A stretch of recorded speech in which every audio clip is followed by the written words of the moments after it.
السلام عليكم. عارف إن الدهون اللي في جسمك مش بتختفي، بتتحول؟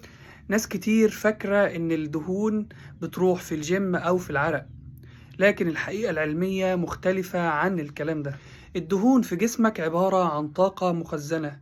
لما بتبدأ تعمل عجز في السعرات الحرارية زي ما شرحنا في الفيديو الأول، الجسم بيبدأ يقول أنا محتاج طاقة ومش لاقي أكل كفاية.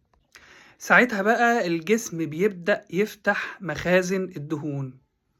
الدهون بتتفكك لجزئين، جليسرول وأحماض دهنية، وبعد كده بيروحوا للدم ويستخدموا كطاقة.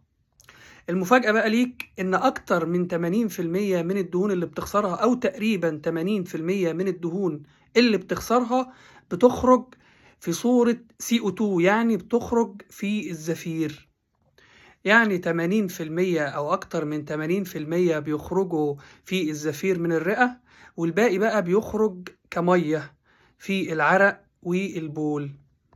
الخلاصة بقى إن الدهون مش بتختفي، الدهون بتتحول لطاقة بعد ما تتحرق، ومعظمها بيخرج من الرئة. استنونا كل يوم جمعة الساعة 8 وفيديو جديد.